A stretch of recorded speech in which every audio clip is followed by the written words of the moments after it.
Olá pessoal, aqui é o Velgas, hoje é dia 22 de setembro de 2025. Protestos públicos contra Putin e generais russos.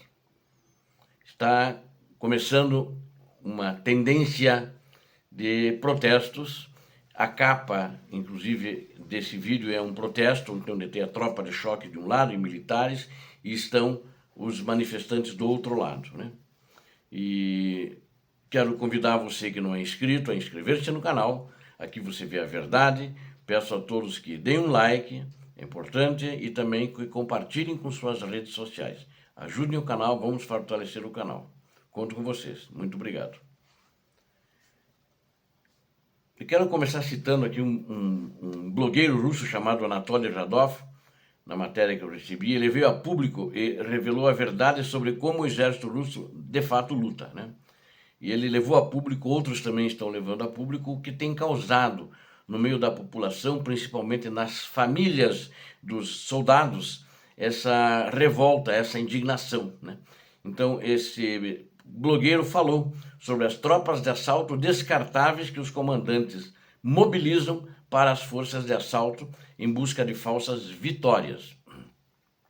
Isso é muito forte ser falado assim, principalmente para qualquer um, né? E agora, principalmente dentro da Rússia, que eles acham que, pela propaganda oficial, que a Rússia está ganhando a guerra, está avançando, e isso não é verdade, não é o que está acontecendo.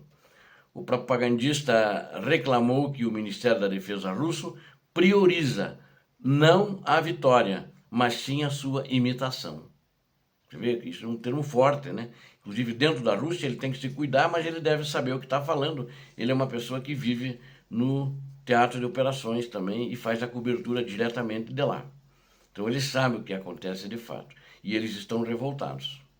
Por isso, a sociedade russa desconhece a terrível situação das Forças Armadas russas no campo de batalha e a vantagem significativa que as forças ucranianas desfrutam com seus drones FPV. Lembrem-se de quanto tempo se passou desde que tomamos Kupiansk, ele disse. Pokrovsk, ele falou isso também. Porque muitas vezes a imprensa russa divulgou que foi tomadas as cidades. E nunca foram tomadas. Nem vou mencionar Constantinopla, ele falou. Aí ele disse, foi adiada por enquanto, né? Todas elas foram adiadas. Então, ele está desmistificando e jogando para o público russo que o assiste, que de fato o que eles veem lá é uma mentira na propaganda do ditador da Rússia. E a cada vez o avanço se torna mais difícil. Ou melhor, o avanço geralmente se parece com isto. Ele dá uma, não sei se é uma verdade que ele viu no campo de batalha, ou de tanto ele ouviu falar, ou de presenciar, ele diz o seguinte: dois soldados avançam, dois soldados russos avançam. Os ucranianos se aproximam, os mapeiam, trocam tiros ou atacam com drones. E ninguém se importa que aqueles dois soldados simplesmente tenham morrido sob lançamentos aéreos, enquanto na realidade não há progresso algum. Apenas vastas zonas cinzentas de matança, nas quais os soldados são jogados repetidamente porque são nossos, disse esse Radov. Isso é uma coisa muito forte. Então está gerando dentro da Rússia um sentimento de revolta, um sentimento de insatisfação contra o dirigente principal, o ditador da Rússia, e uma indignação também contra os comandantes que estão no teatro de operações, no caso, os generais, que estão sendo culpados pela população, por essas famílias cujos filhos foram ao teatro de operações e grande parte dele, talvez a maioria, já morreu. Está muitos estão dentro desse número, esses que já morreram, né? De mais de 1.100.000, hein? Mais de 1.100.000 fez ontem, né? Então isso significa que, quando deu 1 milhão que eu noticiei, esses 100.000 depois já fazem em torno de 3 meses já, ou seja, uma média de 35.000 soldados militares russos que já morreram, porque eles continuaram levando-os ao açougue. O açougueiro, ditador da Rússia, levou suas próprias tropas para o açougue e fez com que eles morressem por causa das suas táticas erradas, desesperadas e primitivas. Aí, esse blogueiro, o Radov, como ele mostra, ele está indignado com esse estilo de guerra da Rússia, né? E ele diz que a Rússia em breve terá que ceder e concordar com o congelamento da guerra. já que seus recursos estão esgotados, ou seja, eles sabem a verdade, porque eles conversam com os oficiais, conversam com os comandantes na linha de frente. Os estrangeiros não podem, mas os blogueiros russos têm essa autorização. Alguns especialistas dizem que em breve os processos que estão engatinhando agora, mas eles vão tornar-se públicos e maiores, né? E os generais vão se coçar por causa disso, e o próprio ditador da Rússia, porque vão ser o alvo desses processos. Queria lembrar também que os patriotas Z, né? Quando você fala o canal Z, blogueiro Z, eles são patriotas russos, eles apoiaram e apoiam a invasão da Ucrânia, né? E eles também falaram agora, né, do iminente colapso da Federação Russa, ou seja, eles chamam Federação Russa, Russiska Federatia, né? E da queda do regime de Putin devido à guerra. Eles estão falando isso. Então significa que as coisas lá não estão boas, não estão como eles gostariam que estivesse. E tem um outro blogueiro que eu já citei inúmeras vezes, que é um defensor da guerra, é defensor de pegar a Ucrânia, que chama-se Maxim Kalashnikov. Ele reconheceu que 2026 pode ser um ponto de virada e extremamente perigoso para a Rússia. Eu gostaria que fosse antes, até o fim desse ano. Vai depender muito da economia da Rússia, a meu ver, né? E ele é que fala, a crise econômica que paira sobre o país pode levar ao colapso e à queda do regime de Putin. Para falar isso, ele tem que ser muito corajoso. O Putin não deve ter gostado de ouvir isso, acho que ele ouviu. E quando os caras falam isso, normalmente não passam mais perto de janelas. Eles sempre mesmo preparam a sua comida, né, para não serem envenenados, coisas assim. E o Kalashnikov também observou que as declarações do vice-presidente do Conselho de Segurança da Rússia, o Dmitry Medvedev, que já foi presidente e primeiro-ministro da Rússia, ele disse que o orçamento do Estado russo em 2026 será dedicado ao esforço de guerra. Significa a continuação do impasse que está consumindo os recursos da Rússia. Ou seja, a Rússia está em crise por quê? Por causa da guerra. Né? Por causa que todos os recursos que entram na Rússia, eles são direcionados para o esforço de guerra. Vai ter um aumento de impostos, agora foi de 20 para 22. Né? O aumento desses impostos e o corte nos financiamentos de setores chaves agravarão ainda mais a crise.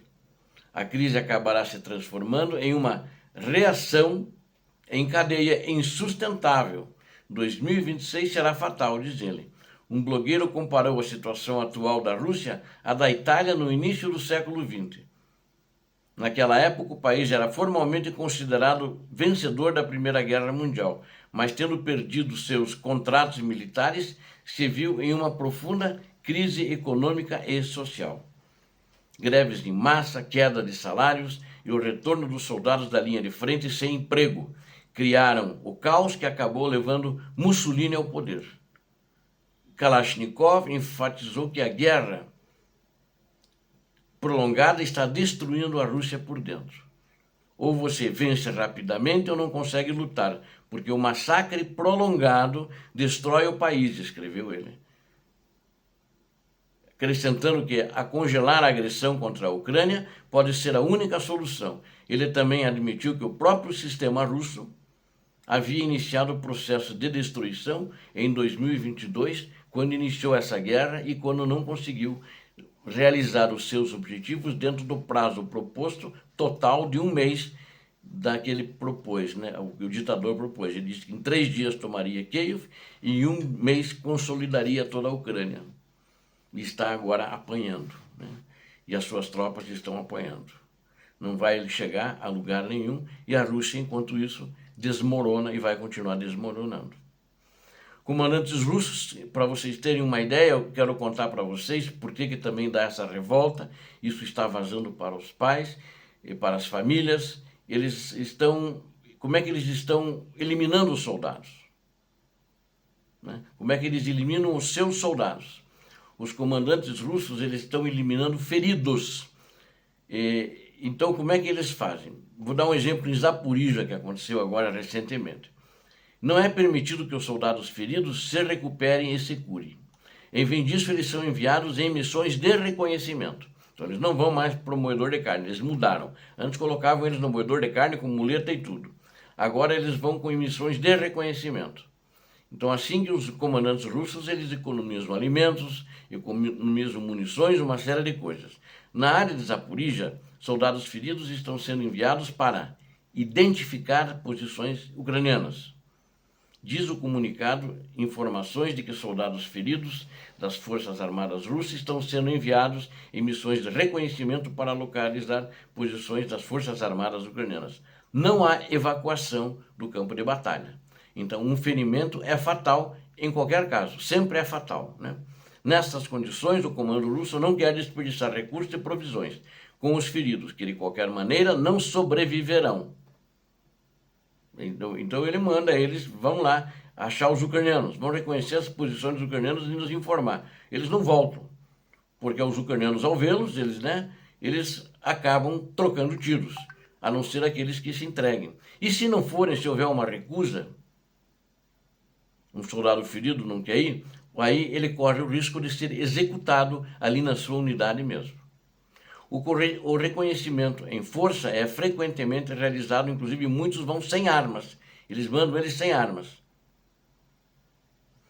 Nós temos que nos lembrar que o exército russo está enviando soldados feridos de muletas, eu citei agora brevemente, de volta às linhas de frente para lutar em outras direções, né? Realocando soldados com ferimentos graves para funções de combate, enquanto a luta contra crescentes problemas de falta de pessoal. O uso de soldados feridos é um sinal de que Moscou está administrando seus crescentes problemas de tropas sem uma mobilização entre as classes médias e urbanas da Rússia.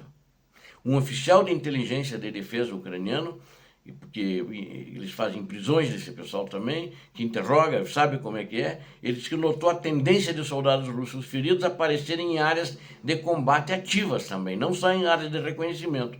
Nos últimos 6 meses, ele diz isso.